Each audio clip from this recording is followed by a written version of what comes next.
नहमदुहु व नसल्ली अला रसूलिल करीम अम्मा बाद फ़ाऊज़ु बिल्लाहि मिनश शैतानिर रजीम बिस्मिल्लाहिर रहमानिर रहीम रब्बि इश्रह ली सदरी व यस्सिर ली अमरी वहलुल उक़दतम मिन लिसानी यफ़क़हू क़ौली। अस्सलामु अलैकुम रहमतुल्लाहि व बरकातुहू। आज हम एक बहुत ही इम्पोर्टेंट टॉपिक पे बात करेंगे क्योंकि वक्त बहुत कम रह गया है। तकरीबन वो साल में भी काउंट नहीं होता है, कुछ महीनों में ही आ जाता है, मतलब कुछ महीने बाद ही हो सकता है। तो हालांकि ये टॉपिक डिस्कस करने के लिए कई बार हमने कोशिश भी की है, कई लोगों को बता भी रखा है, पर पता नहीं अल्लाह ने दिल में एक बार डाल दिया कि इसको यूट्यूब चैनल पे चढ़ा दिया जाए। ठीक है, तो इंशाल्लाह कई लोग इससे मुतासिर होंगे, कई लोगों को ये बात उनके कानों तक पहुंचेगी, उनके दिमाग तक पहुंचेगी, दिल तक पहुंचेगी और इंशाल्लाह इस बात पे अमल किया जाएगा तो इंशाल्लाह कई लोग मुसीबतों से बच जाएंगे इंशाल्लाह। तो बस मैं यही चाहती हूँ कि मेरा हर भाई बहन इस मुसीबत से बचे इंशाल्लाह। ठीक है, तो हम स्टार्ट करते हैं। टॉपिक का नाम है अगर अब भी न जागे तो। ये जो स्पीच है एक्चुअली मैंने नकल की है, मैं तो सिर्फ इसको बता रही हूँ। ये अल्लामा तारिक अब्दुल्ला साहब की स्पीच है जिनका खुद का भी वीडियो मौजूद है यूट्यूब में। ठीक है, पर बस मैंने यही सोचा कि क्यों ना मैं भी सदका जारिया बनूँ और मैं अपनी ज़ुबान से भी ये बात लोगों तक पहुँचाने की कोशिश करूँ। तो बस इसी हवाले से मैं ये वीडियो को बना रही हूँ। ठीक है तो हम स्टार्ट करते हैं कि टॉपिक का जो नाम है अगर अब भी ना जागे तो। जब ये स्पीच जो है, जब ये वीडियो मुकम्मल हो जाएगी तो इंशाल्लाह आपको ये तो जो हेडिंग है अगर अब भी ना जागे तो उसका मीनिंग समझ में आ जाएगा। ठीक है, तो इस दुनिया में हमारी दो हैसियतें हैं, हम दो हैसियत से इस दुनिया में रहते हैं। एक तो इनफरादी मतलब इंडिविजुअल, अकेले हम खुद। ठीक है, माई सेल्फ जैसे कहा जाता है, ओन सेल्फ और दूसरी जो हमारी ड्यूटी है वो इज्तिमाई है, मतलब कलेक्टिव, एज अ उम्मत, as a group, as a society. तो इनफरादी जो इंडिविजुअल जो ड्यूटी है वो है इबादत, मतलब हम इबादत बखूबी निभाते हैं।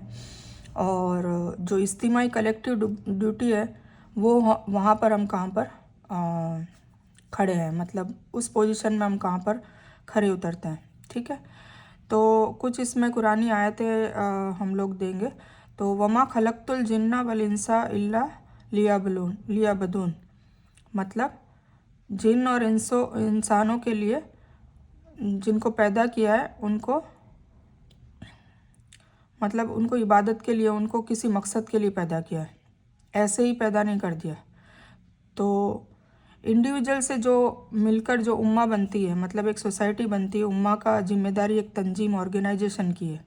और ऑर्गेनाइजेशन तब तक बनती नहीं है जब तक उसके एम और ऑब्जेक्टिव ना हो। मतलब कोई भी ग्रुप है, कोई भी सोसाइटी है, कोई भी एनजीओ है कोई भी ऑर्गेनाइजेशन है, कोई भी तंजीम है, तब तक वो बनती ही नहीं जब उसका कोई एम ना हो। कोई एम के वजह से ही बनती है। जैसे एजुकेशन डिपार्टमेंट में होता है तो वो एजुकेशन के पर्पस से बनती है। जो एनजीओ है वो सेवा करने के लिए, कोई कंपैशन के लिए बनती है, मतलब अलग अलग। और उसमें भी सेवा में भी कई वुमेन एम्पावरमेंट अलग होता है, यूथ के लिए अलग होता है, नशा मुक्ति अभियान अलग होता है ना।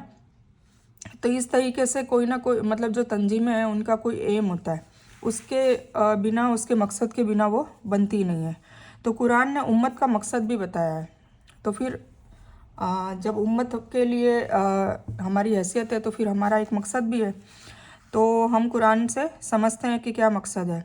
सूरह नंबर 3 मतलब सूरह आले इमरान में 110 नंबर की आयत है, उसमें लिखा है कि तुम एक बेहतरीन उम्मत हो जिसे तमाम इंसानों के लिए लाया गया है। तुम नेकी का हुक्म देते हो और बुराई से रोकते हो और अल्लाह पर ईमान रखते हो।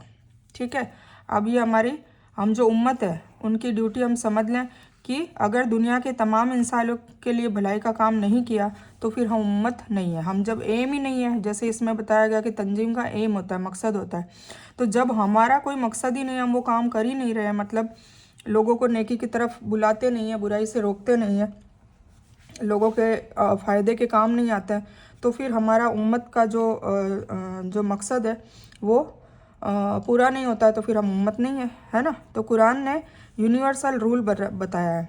सूरह नंबर 13 आयत नंबर 17 सूरह राद, और जो कुछ इंसान लोगों को, चाहे वो लिविंग थिंग्स हो, नॉन लिविंग थिंग्स हो या इंसान हो, कोई भी वॉटेवर, वो लोगों को फ़ायदा पहुंचाने वाले होते हैं, वही धरती पर ठहर जाते हैं। मतलब जो लोगों को फ़ायदा पहुंचाने वाली चीज़ होती है वो धरती पर हमेशा ठहर जाती है। ज़मीन पर वही ठहरते हैं जो लोगों के फ़ायदे के लिए होते हैं। सीरत की बात होती है तो ये आयत पढ़ी जाती है, जैसे लक़द काना लकुम फ़ी रसूलिल्लाहि उस्वतुन हसना, ठीक है, बेशक तुम्हारे लिए अल्लाह के रसूल में एक उत्तम नमूना है ज़िंदगी में। तो मफ़हूम भी यही है। 33 सूरह की 21 नंबर आयत है। क्या लिखा है? बेशक तुम्हारे लिए अल्लाह के रसूल में एक उत्तम नमूना है, मतलब हमारे लिए रोल मॉडल है। तो उनकी ज़िंदगी में नमूना है ना, उनकी ज़िंदगी में है। कैसे हम देखते हैं, सबसे बेहतरीन नमूना है और पहला नमूना है, मतलब कार रिसालत। अब कार रिसालत क्या है? लोगों तक कानून कायदे पहुंचाते रहना। तो अब रसूल सल्लल्लाहु अलैहि वसल्लम तो चले गए, तो वो कार रिसालत को अंजाम हमें देना है। ये लफ्ज़ रसूल, खुद रसूल सल्लल्लाहु अलैहि वसल्लम ने दूसरों के लिए इस्तेमाल भी किया है। कौन सा वर्ड? रसूल। ये हम पढ़ते हैं कैसे? हज़रत माज बिन जबल रदिल्लाहु ताला अन्हु को जब यमन की तरफ भेजा तो उनसे पूछा, माज वहाँ जाकर फ़ैसले कैसे करोगे? तो अर्ज़ किया, या रसूलुल्लाह सल्लल्लाहु अलैहि वसल्लम, अल्लाह के कलाम की रोशनी में करूँगा। फिर फरमाया, कोई चीज़ किसी वक्त न मिल सकी तो, मतलब ये नहीं कहा कि नहीं हुई, तो किसी वक्त नहीं मिल सकी तो फिर उन्होंने अर्ज़ किया, या रसूलुल्लाह सल्लल्लाहु अलैहि वसल्लम, आपकी सुन्नत में तलाश करूँगा। फिर दरियाफ्त किया कि किसी वक्त उसमें भी नहीं मिली तो फिर अर्ज़ किया कि इन दोनों की रोशनी में अपनी अकल से काम लूँगा, है ना। अकल की बात आ गई, अपनी अकल से काम लूँगा। चेहरा अनवर खुशी से सुर्ख हो गया और फरमाया, अल्लाह का शुक्र है कि अल्लाह ने अल्लाह के रसूल को सही रास्ते पर दीन की तौफीक बख्शी। आ गया ना। अल्लाह ने, मतलब ये क्या फरमाया कि अल्लाह का शुक्र है कि अल्लाह ने अल्लाह के रसूल के, मतलब खुद रसूलुल्लाह सल्लल्लाहु अलैहि वसल्लम के रसूल को, मतलब माज रज़ियल्लाहु ताला अन्हु को सही रास्ते पर दीन की तौफीक बख्शी। तो हुजूर पाक सल्लल्लाहु अलैहि वसल्लम ने रसूल वर्ड खुद यूज़ किया है दूसरों के लिए। तो इस तरह हम सब अल्लाह के रसूल सल्लल्लाहु अलैहि वसल्लम के रसूल हैं। अगर हम कार रिसालत को अंजाम पहुंचा रहे हैं, तो अगर वो काम कर रहे हैं तो हम रसूल हैं। तो वो अल्लाह के रसूल थे, पर कार रिसालत तो अभी बाकी है। सबसे बेहतरीन काम यही है कि कार रिसालत को अंजाम देना। उम्मत का मकसद भी यही था। अगर यह फ़र्ज़ अंजाम नहीं दिया तो उम्मत नहीं रहेगी, लेकिन उम्मत को तो रहना है। ये उम्मत रसूलों से होती है और आखिरी रसूल भी आ चुके हैं। अब अगर उम्मत के अधिकतर लोग दुनिया के इंसानों की भलाई का काम करते हैं या नहीं करते, यह बात नहीं है कि नमाज पढ़ते हैं या नहीं पढ़ते, वो तो इनफरादी ड्यूटी है ना। दुनिया के इंसानों के लिए निकले हैं या नहीं निकले, तब उम्मत होंगे, है ना। मतलब दुनिया के इंसानों के लिए निकलना है। नमाज बंदगी है, वो इंडिविजुअल जिम्मेदारी थी। अब अगर दुनिया की जिम्मेदारी के लिए नहीं निकले तो ऑर्गेनाइजेशन डेड हो जाएगी, उम्मत ख़त्म हो जाएगी, उम्मत नहीं रहेगी। और अल्लाह ऑर्गेनाइजेशन को डेड नहीं होने देगा, क्योंकि अब कोई रसूल नहीं आएगा, है ना। हमारे आखिरी नबीन थे हुजूर पाक सल्लल्लाहु अलैहि वसल्लम, तो अब कोई रसूल भी नहीं आना है। और जब रसूल नहीं आना है तो कोई नई उम्मत भी नहीं आएगी, हम ही आखिरी उम्मत है। तो फिर वो उम्मत तो डेड हो नहीं सकती। तो अगर मेजॉरिटी इस जिम्मेदारी को छोड़ दे, अगर इसको समझे ही नहीं कि यह उम्मत की असल जिम्मेदारी है, तो फिर अल्लाह फरमाते हैं अल्लाह एक और कौम को ले आएगा। कुरान की 47 सूरह में 38 नंबर की आयत है, सूरह मोहम्मद की। वइन ततवल्लौ यस्तब्दिल कौमन गैरकुम सुम्मा यौमुल अंसालकुम यकूमु अंसालकुम और यही तुम फिर जाओ तो वह तुम्हारी जगह अन्य लोगों को ले आएगा, फिर वे जो तुम जैसे न होंगे, है ना। अगर तुम फिर जाओ, मतलब अगर तुम अपनी ड्यूटी नहीं निभाओगे तो फिर अल्लाह ताला किसी और कौम को ले आएगा और वो हम जैसे होंगे भी नहीं, ठीक है। कुरान की सूरह नंबर 9, मतलब सूरह तौबा की आयत नंबर 39 में है, इल्ला तनफिरु युअज़्ज़िकुम अज़ाबन अलीमन यस्तब्दिल कौमन गैरकुम वला तदुर्रहु शैआ। अगर तुम नहीं निकलोगे तो वह तुम्हें दुखद यातना देगा और वह तुम्हारी जगह दूसरे गिरोह को ले आएगा और तुम उसका कुछ न बिगाड़ सकोगे। इसलिए क्योंकि उम्मत को रहना है और उम्मत नहीं रहेगी, चाहे मुसलमानों की तादाद कितनी हो, और हम 5 वक्त की नमाज़ पढ़ने लगे, वो उम्मत नहीं रहेगी और तुम उसका कुछ भी बिगाड़ ना सकोगे। सूरह माइदा की आयत नंबर 54 है, या अय्युहल्लज़ीना आमनू मन यर्तद्दा मिनकुम अन दीनिही फसौफा यतियल्लाहि बि कौमी। ए ईमान लाने वालों, तुम में से जो कोई अपने दीन जिम्मेदारियों से फिरेगा तो अल्लाह जल्द ही ऐसी दूसरी कौम को लाएगा। मतलब जगह जगह हमें कुरान में हवाले मिल रहे हैं आयतों के कि अल्लाह ताला अगर हम अपनी ड्यूटी नहीं निभाएंगे सही से, एज अ उम्मत कार्य रिसालत को अंजाम नहीं देंगे तो अल्लाह ताला हमारी जगह दूसरी कौम को ले आएगा, क्योंकि उम्मत को डेड अल्लाह ताला नहीं होने देगा, क्योंकि हम आखिरी उम्मत है। ये समझने की ज़रूरत है।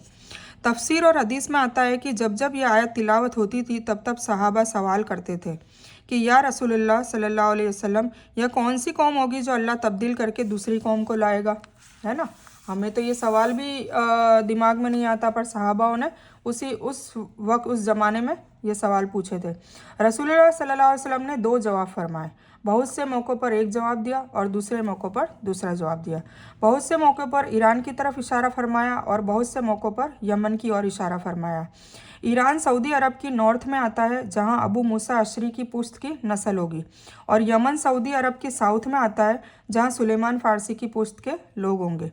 तो यह 2 जवाब फरमाते थे। अब यह दोनों बातें कैसे कोरिलेट होगी, यह हम हिंदुस्तान वाले लोगों के लिए समझना बहुत आसान है। कैसे? ईरान में आर्यंस थे, यमन में द्रविडियंस और सिंधीस थे। आज भी वहाँ राम श्याम और हिंदू के टूटे फूटे किले पाए जाते हैं। इस पर सैयद सुलेमान नदवी रहमतुल्लाह अलैह ने डिटेल में भी बताया है। ठीक है, तो आप पढ़ सकते हैं।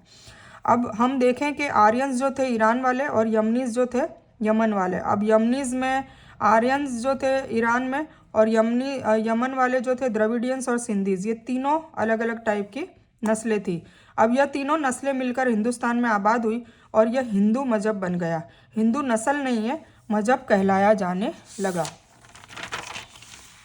आज ये वर्ल्ड का 3rd लार्जेस्ट रिलीजन कहलाता है। उनकी लिस्ट के मुताबिक 1st क्रिश्चियन है, 2nd मुस्लिम और 3rd हिंदू का मजहब है। ठीक है, हिंदू धर्म नहीं है, ये सैकड़ों मजाहिब का मजमुआ मतलब कलेक्शन है। यह मुसलमानों की गलती ने किया, इसको दुनिया का एक बड़ा मजहब बना दिया। यहाँ जो मुस्लिम आए थे वो यहूदी जानते थे, ईसाइयों को जानते थे, उसके अलावा वो नहीं जानते थे कि उन्होंने कहा कि ये मतलब ये कौन लोग हैं। तो हिंदुस्तान के रहने वाले हिंदी है, बाद में ये हिंदी से हिंदू हो गया वर्ड। हिंदू मजहब मुसलमानों ने ही बनाया है, इतना बड़ा, और यह छोटे टुकड़े थे जो आपस में लड़ते रहते थे, मतलब अलग अलग टाइप के गुट थे। आज भी लड़ाइयाँ होती है, लेकिन बहरहाल यह एक यूनिटी बन गया है। इनकी यूनिटी आपको नुकसान भी पहुंचाया है और यह यूनिटी आपके फ़ायदे की भी है। उनके लिए जो हमारी उम्मत के लोग हैं जो यहाँ पर रहते हैं, उनके लिए अब एक ग्रुप है सामने जिन्हें हमें एड्रेस करना है, जिन्हें हमें टारगेट बनाना है, और जो ग्रुप हमारे दावत के निशाने पर होगा। और इस ग्रुप के बारे में रसूलुल्लाह सल्लल्लाहु अलैहि वसल्लम बता चुके हैं कि इन 3 नस्लों से मिलकर ये एक मज़हब कहलाने लगेगा। वो है जिसे कुरान ने कहा है कि वो तब्दील होकर आएंगे। कौम की हैसियत से ये लोग आएंगे और इन्हें आना है। यह एनमास कन्वर्जन होगा एक साथ। इंडिविजुअल कन्वर्जन आज भी हो रहा है, पूरी दुनिया में हो रहा है, तब्दीली जारी है, हिंदुस्तान में भी हो रहा है। अब हिंदुस्तान में टोटल जो पॉपुलेशन है वो 130 करोड़ है। 130 करोड़ में से 100 करोड़ मतलब 1 अरब हिंदू हैं, 25 करोड़ मुसलमान हैं और 5 करोड़ अदर्स रिलीजन वाले, मिक्स रिलीजन वाले लोग हैं। अब 100 करोड़ जो 1 अरब की आने की खबर है। ये एग्जाम्पल देकर मैं समझाती हूँ। मान लो हाइपोथेटिकली हर साल 10,000 लोग इस्लाम में आ रहे हैं, तो 10,000 एक साल में कितने होंगे? 1 लाख साल लगेंगे। 10,000 अगर एक साल में आते हैं तो 1 साल लगेंगे पूरी उम्मत को आने में। 1 अरब आने में पूरे 1 लाख साल लगेंगे। अब भी तो बहुत सी ऑर्गेनाइजेशन वर्क कर रही है, कई लोग इसमें शामिल भी है। मान लेते हैं अब 3 गुना काम बढ़ गया है कन्वर्जन का, तो 30,000 पर ईयर हम अगर एक एग्जांपल लेते हैं तो उसके लिए 33,000 साल लगेंगे। पर 3 गुनी नहीं होगी, कभी नहीं होगी इस हिंदुस्तान में, क्योंकि होने नहीं दी जाएगी। एक हद होती है बर्दाश्त की। जब तक दावत को कुफ्र बर्दाश्त करता है, आवाम नहीं, आवाम तो लब्बैक कहती है, लेकिन एक हिस्सा होता है उसे रोकने वाला, और फिर आवाम उसके साथ हो जाती है। उनके जज्बाती नारों के साथ वो नहीं होने देंगे, यह होने नहीं दिया जाएगा। लेकिन मोहम्मद सल्लल्लाहु अलैहि वसल्लम ने जो खबर दी है वो भी पूरी होगी बेशक, और 33,000 साल भी नहीं लगेंगे। तो फिर क्या होगा, ठीक है। तो यहाँ का जो सॉल्यूशन है वो इंडिविजुअल कन्वर्जन है ही नहीं, यहाँ का सॉल्यूशन है एन मास कन्वर्जन, एक साथ। क्योंकि इंडिविजुअल कन्वर्जन में भी प्रॉब्लम्स होती है। मसलन अगर 200 लोग इस्लाम में आ जाए तो हमारा जो प्रदेश है इसको संभाल भी नहीं सकता। संभालने का मतलब है रोटी बेटी का मसला, लीगल और कम्युनल टेंशन भी होती है। हम हार तो पहना देते हैं जब कोई मुसलमान बनता है, कोई 5,000 एक बार दे देता है, कोई 2,000 दे देता है, एक टाइम खुशी से दे देता है। फिर कुछ टाइम बाद उसके पैसे ख़त्म हो जाते हैं, तो वो अगर पैसे की मदद मांगे तो हम कह देते हैं कि यह तो भिखमंगा हो गया है। एक बार मदद करके उसे भिखमंगा बोल देते हैं। अंसार ने मुहाजिरिन के साथ क्या किया था, है ना। अब हमें इसमें तसव्वुर करें कि हम इसमें किस कैटेगरी में आते हैं। अंसार ने मुहाजिरिन के साथ क्या किया था, अंसार ने अपना 50% उनको दे दिया था, है ना। जब हिजरत करके मक्का से मदीना लोग आए थे तो उन लोगों को, जो मदीना के रहने वाले लोग हैं वो अंसार कहलाए जाते हैं, तो उन्होंने अपना 50% उनको दे दिया था। इसका तो हम तसव्वुर भी नहीं कर सकते, है ना। हम दे सकते हैं 50% जो मुसलमान बनते हैं। हम चाहे तो ऑफिस में हम क्या कर सकते हैं, हम चाहे तो ऑफिस में 10 का स्टाफ है तो एक उसकी क्वालिफिकेशन के हिसाब से एक वैकेंसी क्रिएट कर सकते हैं, कर दीजिए। एक जॉब मिल जाएगी तो वो सेट हो जाएगा और आपको कुछ एक्सपेंस बढ़ेगा, प्रॉफिट में उसका कोई फ़र्क नहीं पड़ेगा। तो ऐसे उसे सेट कर सकते हैं। कई तरीके हैं सेट करने के। फिर हम रिश्ते नहीं करते। पहली बात तो ये है कि उसका इकोनॉमिकल कंडीशन गड़बड़ा जाता है, क्योंकि उनको उनकी फैमिली से बाइकआउट कर दिया जाता है, तो हमें मदद करनी होगी। फिर हम रिश्ते नहीं करते, जो आ रही है उनके रिश्ते नहीं, उनकी खुद की बच्चियों के रिश्ते हैं, यह भी प्रॉब्लम होती है। यहाँ तो हालात यह है कि हम अपनी गैर बिरादरी में भी रिश्ते नहीं करते। ये छोटी बिरादरी है, ये बड़ी बिरादरी है। अच्छा है कि कुछ लोग साथ देते हैं जिसकी वजह से वो लोग एडजस्ट हो जाते हैं। फिर जब तादाद बढ़ेगी तो फिर क्या होगा, ना तो इनके प्रॉब्लम्स हल होंगे और जो हंगामा और फसादात होंगे उन्हें भी झेल नहीं पाएंगे। तो यहाँ इंडिविजुअल कन्वर्जन हल है ही नहीं। यहाँ खबर है 1 अरब के आने की, लेकिन मान लीजिए 1 करोड़ आए तो आपको मसला नहीं होगा। उनके शादी ब्याह आपस में ही हो जाएंगे, उनसे कोई चीज़ छीनी भी नहीं जाएगी। सियासी पार्टीज़ भी शोर नहीं मचाएगी क्योंकि वो उनका वोट बैंक होगा, और अगर 2-4 शोर मचाएंगे तो 10-12 सपोर्ट में खड़ी हो जाएगी। तो इनको राइट्स है कि डेमोक्रेटिक कंट्री है, ठीक है। तो इस तरह के से अगर जब एनवास कन्वर्जन होगा तब ये प्रॉब्लम्स आएंगे ही नहीं। बाकी कंट्रीज़ जैसे यूरोप है, वेस्टर्न कंट्रीज़ है, वहाँ इंडिविजुअल कन्वर्जन आज भी हो रहा है, होता रहेगा। उनके घर वाले बुरा तो मानते हैं लेकिन उसके आगे कुछ नहीं कहते। यहाँ के हालात डिफरेंट है। तो यहाँ पर अल्लाह ने अगर कौम की तब्दीली का इरादा फरमाया है, यहाँ वही फिजेबल होगा जो कौम आएगी इकट्ठा आएंगे। अलग आने में 33,000 साल लगेंगे, जो होने नहीं दिया जाएगा। अब कौम आने वाली है, यह बात तो पता चल गई, पर यह कौम कब आएगी ये बताने जा रही हो। यह सिर्फ कुरान और हदीस से नहीं, पर हमारी ऑर्गेनाइजेशन की दावत की फील्ड का 28 साल का एक्सपीरियंस है। हमारी जो ऑर्गेनाइजेशन है उसका नाम है वर्क, WORK। कोई मेजर ग्रुप ऐसा नहीं है जिनके बड़ों से हमारा कांटेक्ट नहीं हुआ है। उन्होंने खुद हमें कहा है कि यह तो होना है। आवाम नहीं जानती कि यह होना है, पर उनके बड़े जानते हैं और वो इसकी तैयारी भी कर रहे हैं। सूरह वाक़िया में 49 और 50 आयत में, इन 2 आयत में 2 वर्ड आते हैं, 2 शब्दों का इस्तेमाल हुआ है। एक है अव्वलिन, पहले वाले लोग मतलब सहाबा, और दूसरा वर्ड है आखिरीन, बाद वाले लोग, शायद हम। अब कहाँ तक अव्वलिन थे, कहाँ तक आखिरीन शुरू हुए, ये लाइन कोई नहीं खींच सकता, लेकिन ये लाइन खींचनी है। इसकी वजह है, इस सूरत में 3 गिरोहों के नाम लिए गए हैं। अहले जहन्नम बाएं हाथ वाले लोग, अहले जन्नत दाएं हाथ वाले लोग, और अस्साबिकून पहल करने वाले लोग मतलब आगे निकल जाने वाले लोग।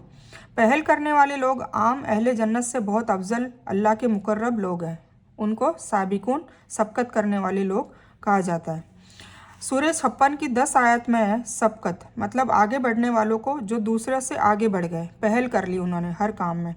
कुरान में इसी सूरह वाक़िया में अहले जन्नत अव्वलीन में तो बहुत होंगे ये बताया और आखिरीन में बहुत होंगे, पर जो सबकत करने वाले लोग हैं वो अव्वलीन में बहुत होंगे और आखिरीन में मुट्ठी भर मतलब बहुत कम लोग होंगे। साबिकून उलाइकल मुकर्रबून, ये सूरह वाक़िया की आयत है। साबिकीन के लिए कहा गया है कि ये अल्लाह के मुकर्रब लोग होंगे, वही अल्लाह के करीबी लोग हैं। अव्वलीन में से तो बहुत होंगे पर आखिरीन में कम होंगे। सबकत करने वाले अव्वलीन में बहुत होंगे और आखिरीन में होंगे लेकिन कम। पहल करने वाले तो अव्वलीन में पहल कर चुके, अब कहाँ से पहल करने वाले आएंगे? यानी आखिरीन में सबकत करने वाले कहाँ से आ सकते हैं? पहल करने वाले तो पहले हो चुके ना, तो फिर वो आखिरीन वाले पहले कैसे हो सकते हैं? पहल करने वाले कैसे हो सकते हैं? पहल तो अव्वलीन में भी सबने नहीं की, उसमें भी शुरू के ही लोग थे, उन्होंने की थी। और आखिरीन में शुरुआत करने वाले कहाँ से आ जाएंगे, ये अहम सवाल है। कुरान कह रहा है कि आखिरीन में भी सबकत करने वाले लोग होंगे, तो कैसे होंगे? लेकिन बाद वाले में सबकत करने वाले लोग कैसे होंगे? तो हम इससे समझते हैं, नबी सल्लल्लाहु अलैहि वसल्लम का जो दौर था उसमें अव्वलीन में जो सबकत करने वाले लोग थे वही रहे, ठीक है। आखिरीन में साबिकीन पॉसिबल नहीं है। अब कोई पहल कैसे करेंगे? लेकिन कुरान ने कहा होंगे, तो फिर होंगे, पर कैसे? उसका एक ही तरीका है। अब यहाँ आखिरीन शुरू हो रहे हैं, हमें नहीं मालूम। एग्जाम्पल से समझते हैं, एक रेस हो रही है, उसमें फर्स्ट सेकंड थर्ड आ गए, बाकी पीछे भागते चले आ रहे हैं। अब उसके बाद फर्स्ट सेकंड थर्ड कोई नहीं हो सकता।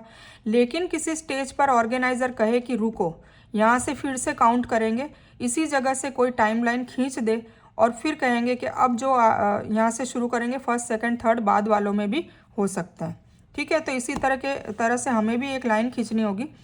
तो जो नबी सल्लल्लाहु अलैहि वसल्लम का दौर था यहाँ तक आया, और अगर हमें वो टाइमलाइन मिल जाए जहाँ अल्लाह ने फैसला किया कि काउंटिंग फिर से करेंगे, तो साबिकीन हो सकते हैं। वो लाइन ढूंढनी है आपको कि कहाँ से सबकत करने वाले फिर से आ सकते हैं। वो जो अव्वलीन से भी आगे बढ़े हुए हैं इस दौर में भी, लेकिन वो लाइन ढूंढनी है। वहाँ से शुरू के लोग साबिकीन होंगे, बाद वाले नहीं।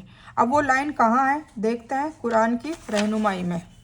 कुरान सूरह सजदा सूरह 32 में 5 नंबर आयत जो है उसका जो तर्जुमा है, वह कार्य की व्यवस्था करता है आकाश से धरती तक, फिर सारे मामले उसी की तरफ लौटते हैं एक दिन में, जिसकी आप गणना के अनुसार 1000 वर्ष है।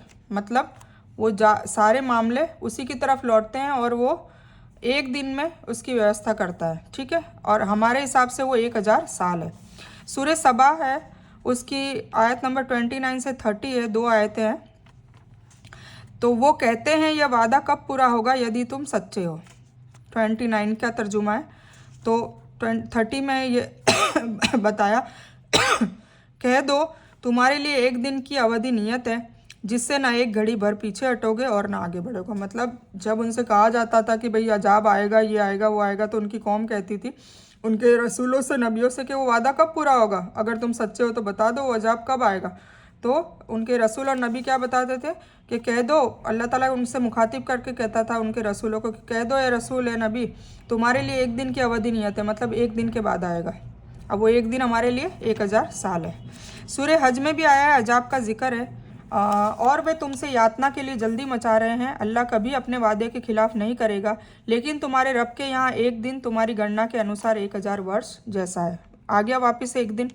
ये 1000 साल बाद आने वाली किसी अजाब का जिक्र था।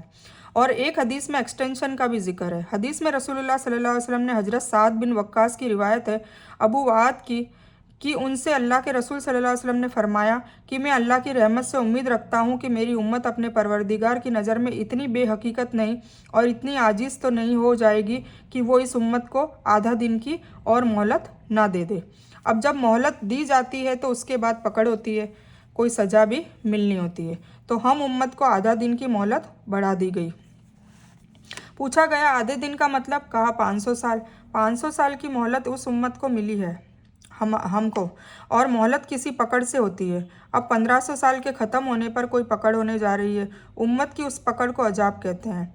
यह 1500 साल कहाँ से गिने? मोहम्मद सल्लल्लाहु अलैहि वसल्लम की पैदाइश से या नबूवत से? अब वो टाइमलाइन हमें मिल चुका है। नबी पैदाइश से नबी होता है, क्योंकि शऊर बात को होता है, वही बात को आती है, पर रिसालत का जो पैगाम है वो भी बाद में होता है। कुरान की सूरह मरियम की 30 आयत में लिखा हुआ है, कहा बेशक मैं अल्लाह का बंदा हूँ, मुझे उसने किताब दी है और मुझे नबी बनाया है। ईसा अलैहिस्सलाम की ये आयत उनके ऊपर है। इस रेफरेंस से हमें पता चलता है कि नबी पैदाइश से नबी होता है, जबकि उस वक्त न किताब दी थी न नबी बनाया था। तब ईसा अलैहिस्सलाम पालने में थे और नाशऊरी के तौर से वो कह रहे थे, ठीक है। तो पता चला कि नबी पैदाइश से ही नबी होता है। पैदाइश से अगर ली जाए तो नबी सल्लल्लाहु अलैहि वसल्लम 40 साल तक एक्सटेंशन है और नबूवत का जो शऊर है उनको 40 साल के बाद मिला। ठीक है, 40 साल में उनको नबी बनाया गया। तो हम गिनते हैं कि 1500 साल जो हमें उम्मत को जो एक्सटेंशन दिया, जो मोहलत दी है हमारी उम्मत को, तो उसमें से अगर आज की हिजरी हम माइनस करते हैं तो 54 साल बचता है। और उसमें जो ये नबूवत का और हिजरत के जो साल है वो माइनस करते हैं तो 1 साल बचता है। मतलब वो जो 1500 साल ख़त्म होने में सिर्फ 1 साल का वक्त बाकी है, मतलब कुछ महीने मान लीजिए आप। और अगर ये नबूवत से लेते हैं तो 41 साल, ठीक है, 40 साल एक्सटेंड हो जाएगी। अब कुरान से समझते हैं कि कुरान की सूरह माइदा की 24 नंबर आयत है, उन्होंने कहा ए मूसा जब तक वे लोग वहाँ हैं हम तो कदापि नहीं जाएंगे, ऐसा ही है तो जाओ, तुम और तुम्हारा रब दोनों लड़ो, हम तो वहीं बैठे रहेंगे। तकदीर मोहल्लक किसे कहते हैं? जहाँ भी अल्लाह मोहलत देता है अगर के साथ, है ना, मतलब अगर कह दिया तो थोड़ी सी उसमें सहूलियत होती है।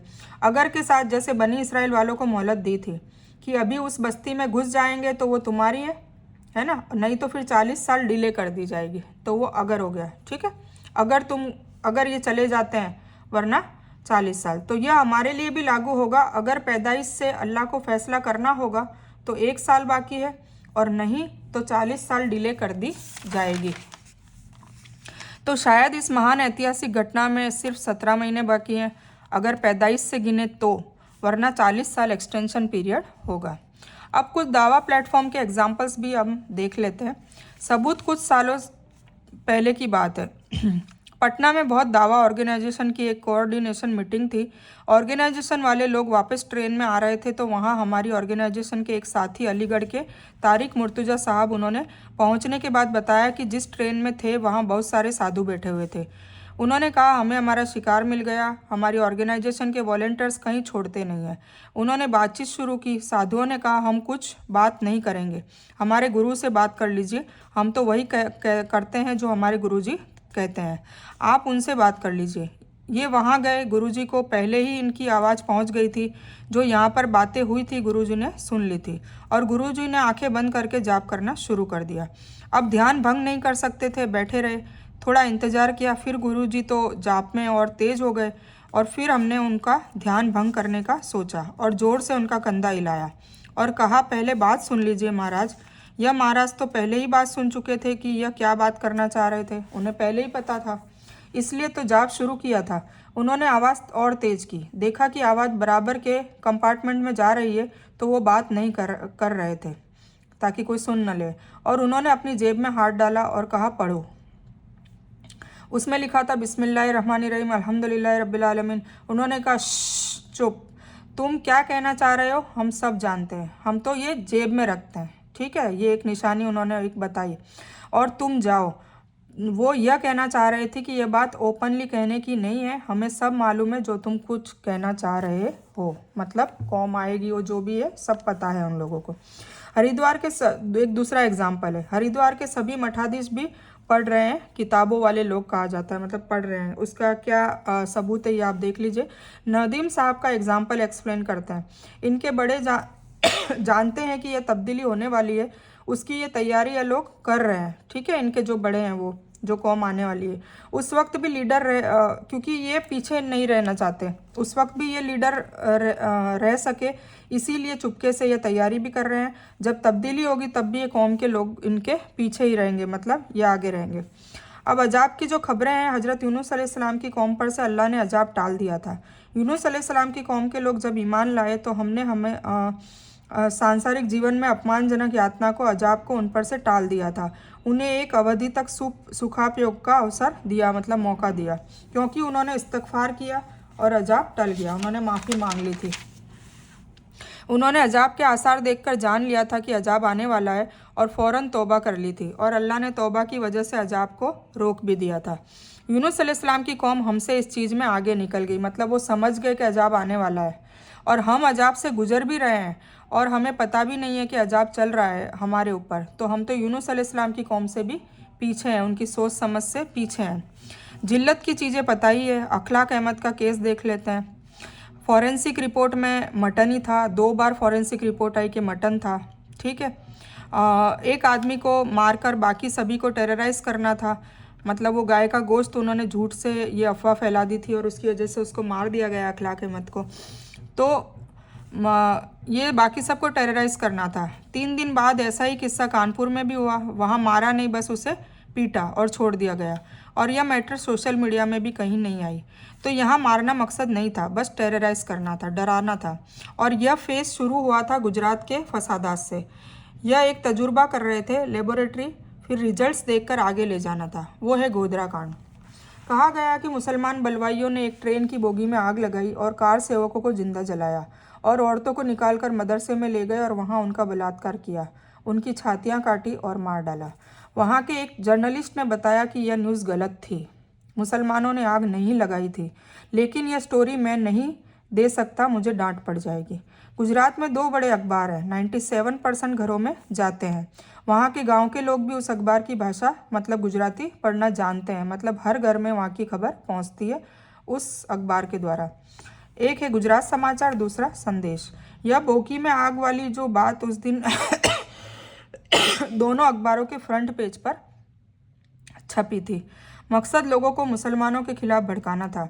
सारे लोग न्यूज़ पढ़कर बौखला गए और फिर खड़े हुए, और उनको यह लोग लीड करने वाले थे। प्रेस काउंसिल ने एक्सप्लेनेशन मांगा तो न्यूज़पेपर वालों में से गुजरात समाचार ने 4-5 दिन बाद पेज नंबर 7 पर, आखिरी पेज पर छोटी सी खबर छापी कि न्यूज़ गलत थी।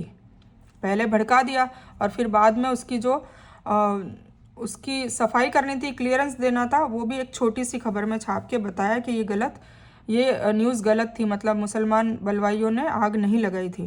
और संदेश ने तो ये छापा तक नहीं, पहले भड़काया और फिर तरदीद की और छोटी सी खबर आखिरी पेज पर छापा ताकि सबकी नज़र भी न पड़े, और इससे फसाद शुरू हुआ। ये फसादात कम्युनल पहले भी हो चुके हैं, लेकिन गुजरात में पहली बार हुआ कि ओपनली ये एक्सेप्ट किया गया कि हाँ हम करा रहे हैं। वहाँ मारना मकसद नहीं था, वहाँ जो भयंकर तरीके इस्तेमाल किए गए थे कि सुनकर रोंगटे खड़े हो जाए, जो तरीका वहाँ इस्तेमाल हुआ वो पहले कभी नहीं हुआ था। मकसद सिर्फ टेरराइज करना था, डराना था, मारना मकसद नहीं था। इनको एक मैसेज देना था कि एक लेबोरेटरी की तरह, और फिर देखना था कि आगे क्या करें, क्या होता है, क्या एक्शन लेते हैं, इंटरनेशनल रिएक्शन क्या होगा, ये देखना चाह रहे थे। हिंदुस्तान में इमेज क्या जाएगी, लोग सपोर्ट में आएंगे या अपोज में होंगे, और ये सब रिएक्शन के बाद आगे हम क्या इम्प्लीमेंट कर सकते हैं। ये एक लेबोरेटरी थी, वो ये सारा ऑब्जर्व कर रहे थे। फिर उन्होंने एक स्ट्रॉन्ग मैन को भी चुन लिया, उसको आवाम ने भी चुन लिया। न्यूट्रल लोग जो गैर जानिबदार थे वो भी उस स्ट्रॉन्ग मैन की तरफ हो गए। 1 पार्टी रूल आ गया, नो अपोजिशन। हिंदुत्व के नाम से फैसिज्म आ रही है। 2 स्लोगन से पब्लिक को मोबिलाइज कर रहे हैं गलत सब्जेक्ट के जरिए। वो 2 स्लोगन्स क्या है? एक तो गौ हत्या, हमारी माता को मारते हैं, दूसरा लव जिहाद, हमारी बेटी के साथ बलात्कार करते हैं और जीवन बर्बाद करते हैं। यह काउंटर रिवॉल्यूशन आ रहा है, इस रिवॉल्यूशन के पहले जिसकी खबर कुरान ने दी है।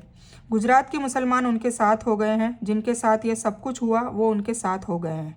इन सबको बदलना है, इनको इस्लाम में आना है। तातारियों के बारे में आपने सुना ही होगा, वो जिन्होंने खून की नदियाँ बहा दी थी, वो कि जिन्होंने खोपड़ियों के मीनार बना दिए थे और उन पर बैठकर शराबें पिया करते थे। वो जिनकी एक औरत मुसलमान मर्द को रास्ते में मिलती थी तो कहती थी यहीं खड़े रहना, फिर घर जाती थी और तलवार लेकर आती थी और वह मुसलमान की वहीं खड़ा मिलता और वह गर्दन उड़ा दिया करती थी। वो जिन्होंने इतना खून बहाया कि दरिया का पानी लाल हो गया था। फिर उन सब ने एक साथ एनमास इस्लाम कबूल किया। इस काउंटर रिवॉल्यूशन के बाद रिवॉल्यूशन आया था। यह रिवॉल्यूशन कैसे आते हैं? कुरान कहता है कि पुराने वाक़यात पर नज़र डालो, अगर कोई पैटर्न वहाँ मिल रहा है और उस जैसा पैटर्न यहाँ भी मिल रहा है तो रिजल्ट्स भी वही होंगे। इसीलिए कुरान कहता है कि तारीख पर नज़र डालो। ये कोई किस्से कहानियाँ सुनाने के लिए नहीं होता। तारीख में एक कौम बदली थी, तातारी बदले थे। एक दिन पहले एक भी नहीं था और एक दिन बाद सारे एक साथ इस्लाम में आ गए।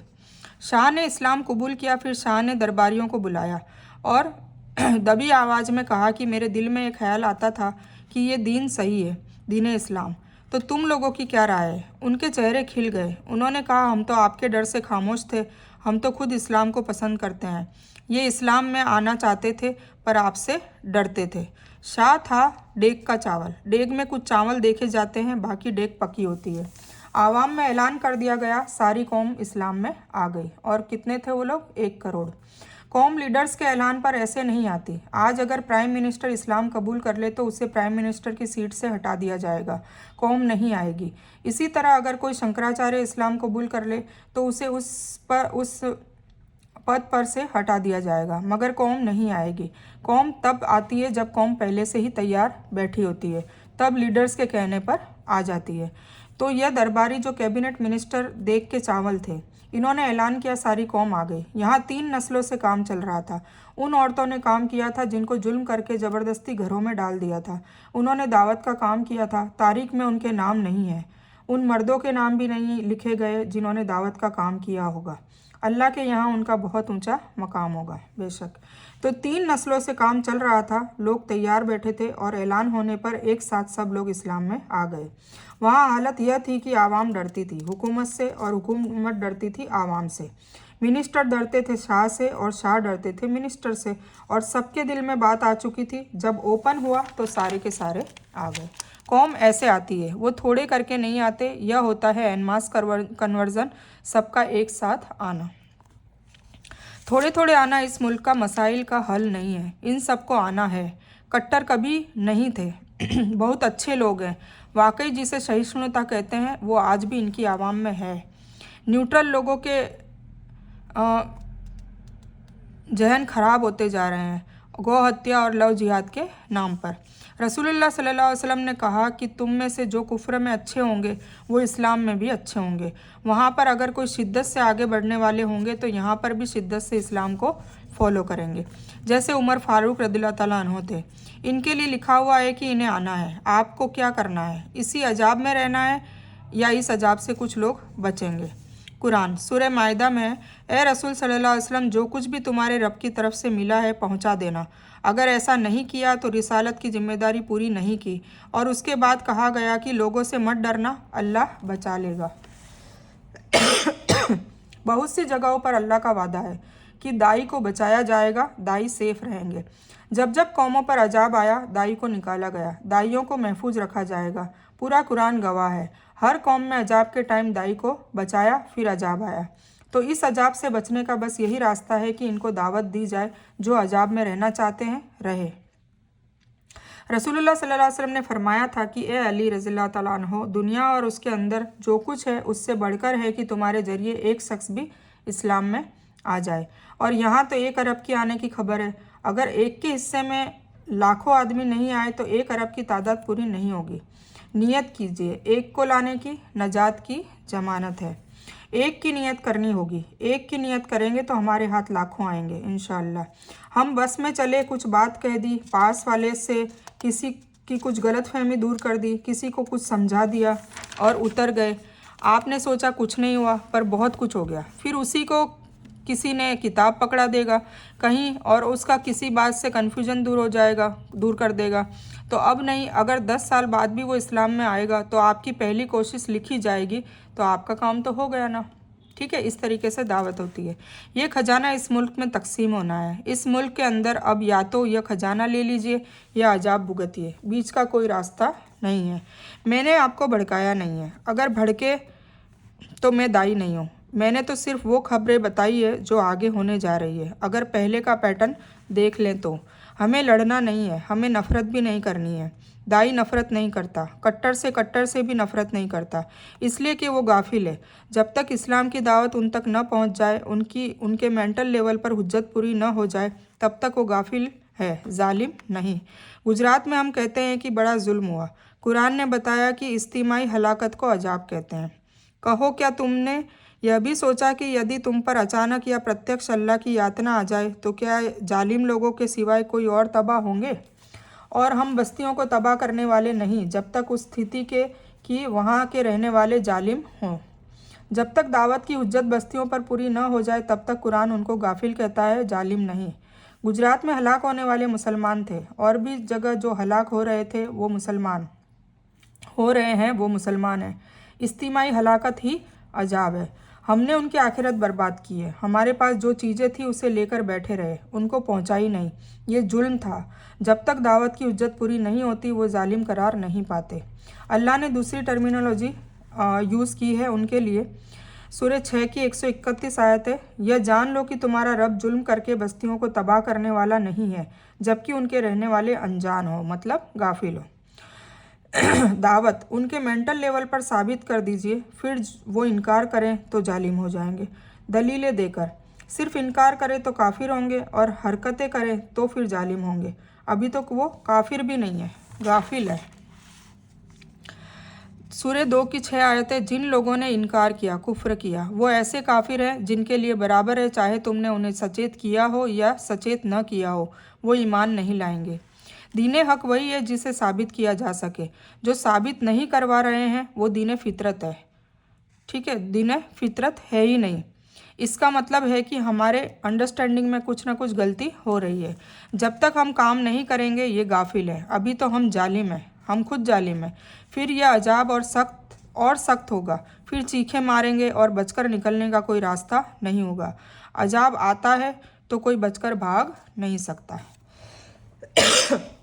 तो अब हमारे पास 2 रास्ते हैं, तीसरा और कोई रास्ता नहीं है। या तो हम अपना इंश्योरेंस करवा लें या अजाब में बैठे रहें। तो अपना इंश्योरेंस करवा लीजिए, ये अजाब तो आना है और बढ़ता भी जाएगा। अल्लाह ताला हम सबको इस अजाब से बचाए, हम सबको उनमें शामिल करे जो इस नई कौम के आने का सबब बनेंगे, नजात को यकीनी बनाए और जन्नत में आला तरीन मुकर्रबीन का मुकाम हासिल करें। आमीन। हमें बस कुछ टेक्निक सीखने की ज़रूरत है, यह टेक्निक सीख लीजिए, फिर ज़रा सी भी मुश्किल नहीं है। अगर आप ये टेक्निक सीखना चाहते हैं और अगर आप इस अजाब से छुटकारा पाना चाहते हैं, नजात पाना चाहते हैं, तो आप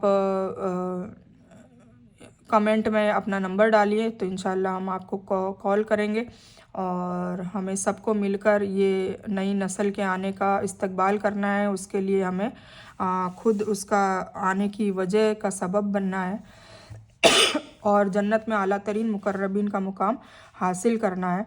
तो इंशाल्लाह हम सब मिलकर ये काम करेंगे। वाखिर दावाना अल्हम्दुलिल्लाहि रब्बिल आलमीन।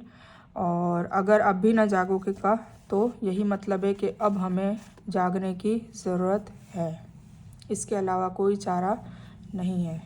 अस्सलामु अलैकुम वरहमतुल्लाहि वबरकातुहू।